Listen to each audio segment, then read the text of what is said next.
I haven't done a video in a few days, and because I'm waiting for parts all over the place and I can't find parts. That's part of the reason. It's warmed right up. This is really warm for January. It was plus 7 yesterday. It's supposed to drop down and get a little bit of snow tonight, but really warm here for January. 2 years ago it was minus 19 to 21 degrees for the whole month of January. I got a change of plans here on this Speedo and tach, and part of the reason for that is the Speedo, I can't get two bulbs in there properly. I drilled 2 holes in there, but that's not a problem. I can fix that. But it hits the gear in the back of the Speedo. I was gonna slot it out a little bit more to the bottom and left a little bit to squeeze it in there. And then the other issue with it is, let me flip this upside down. Kind of want a nice clean looking fit. Here's the original holders for the bulbs, and even when you stick them in there, you know, they protrude past the holder by a good ½ inch or so, and the wires are hanging out, and that's how you drive down the road with that. It's in the they use these type of Speedos in the Speedo holders in 68, 69, 70, 71. These are the short holders. And I think it was 72 or 73 they went to the longer ones. Might have been 73. They're longer, deeper, and they have a rubber boot that goes over them that kind of covers this all up, and just a piece of wire comes out. It doesn't look too bad. And maybe that's the reason why they went to the deeper clock holders.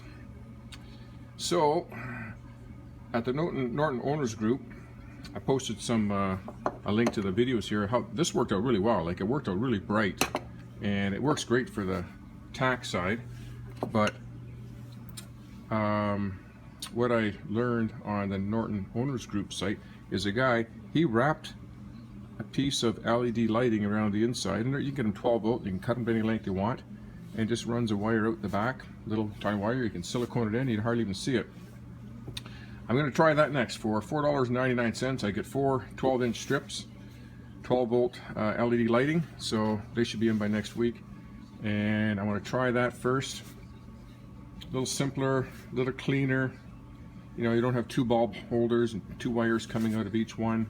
I'm going to have 1 wire to here and 1 wire to those 2 and have them plug in together. So that's where I'm at with the Speedo tach. I can't do much more there this week. And then the engine, I found my 2 insulator blocks. I ordered 2 new studs for this because I never did have those, and I haven't found that stud yet.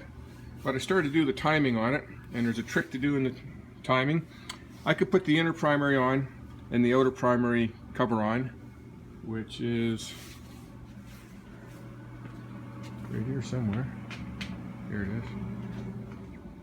I went through all these boxes 4 or 5 times looking for parts I'm missing. I think I lost a box or a bin with nuts and bolts in it, because I'm missing at least 5 or 6 little things. So there's the timing marks on the Norton, and you can see it starts at about 20 and goes to 40. And before top dead center on the Nortons you want 31 degrees. It says between 30 and 32. 31's ideal, but you can't trust these marks. Some guys said they've seen those marks out as much as 10 degrees. So there's a trick to figuring out top dead center and getting it at 31 degrees before top dead center. I've got a stop plug in here, and it's going to stop the piston just before it gets to top dead center. Let me take this plug out.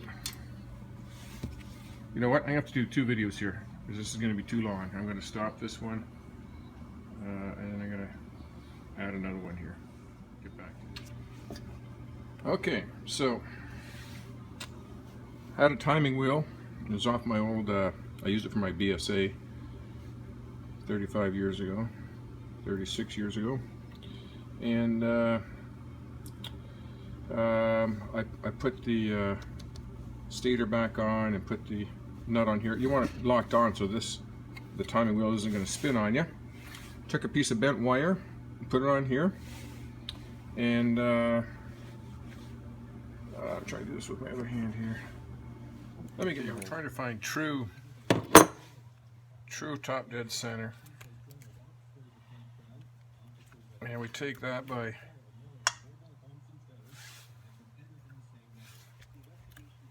that a valve popping down there?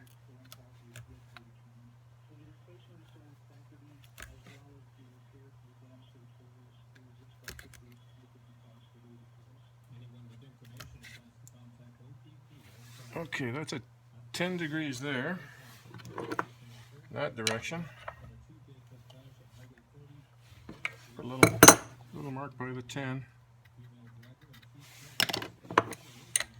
Then we go this way.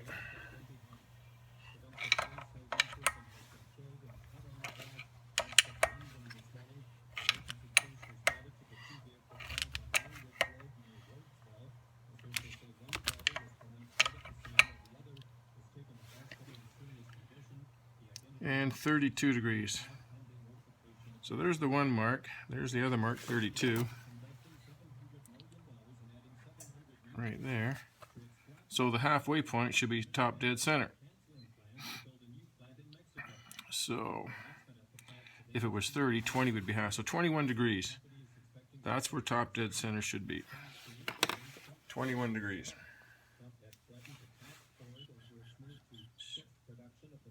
So I'm going to loosen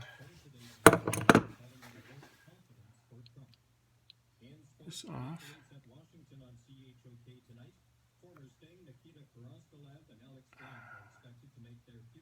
21 degrees.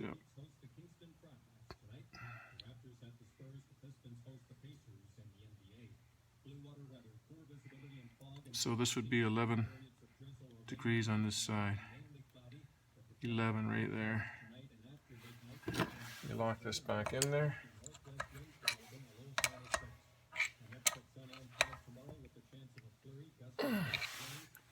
11. That should be top dead center.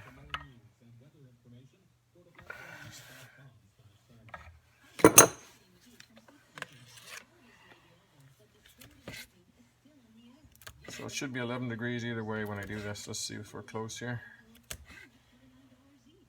Yep, there's 11 degrees that way. We're turning this, so this is, yep, before top dead center, we're at 11 degrees.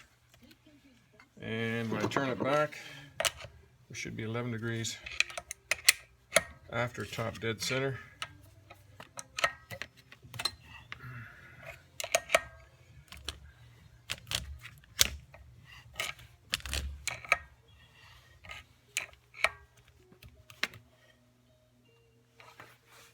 Right there, about 11 degrees.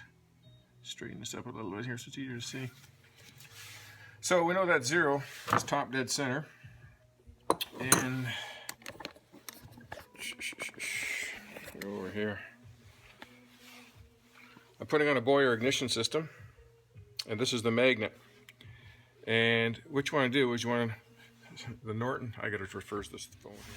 So with the Boyer ignition system, there's no markings to put this in anywhere, but you line it up with the Norton. You line the magnets up like in approximately parallel with the Norton symbols there, but you don't push. It's a tapered fitting on the back of this, and it is on same with the magnetic advance on the point system as well too. So it's a tapered fitting. There's a bolt in the center here that holds it into the camshaft, which I cannot find anywhere. So you don't put that in until you set this timing to 31 degrees, like I showed you on the primary cover on here.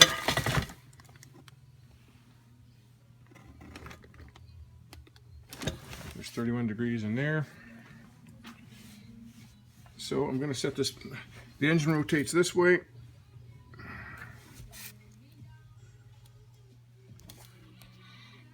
So right now I've got it at about 11 degrees top dead center. We need that at 31. Approximately 31. We're gonna do the final timing with a strobe light. So now when it's at 31 degrees before top dead center, you line the magnets up with the Norton symbol.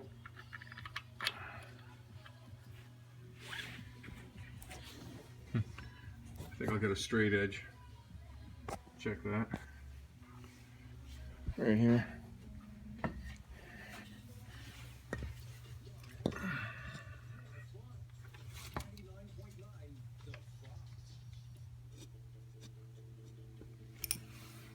Just approximately.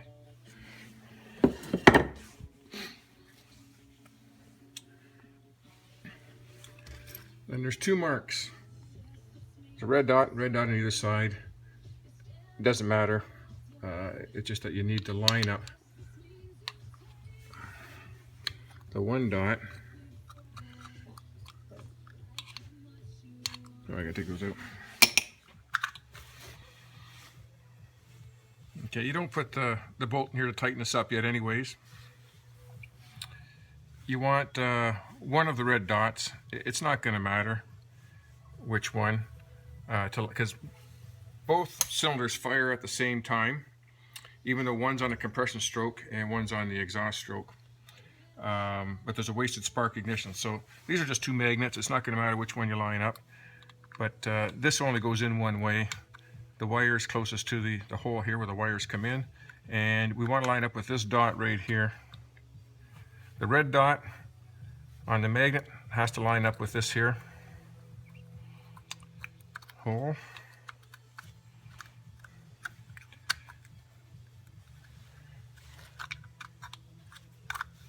There we go. Let's turn this till it lines up right about there. At the same time, you got a slot in this plastic cover, and you want it to be approximately center. You know, so you got room to adjust a little bit when you put the strobe light on. You don't want to have it to one end, and then when you go to time it, it's not going to be there. We're a little bit off center, but that's probably all right. Then you could put the studs back in.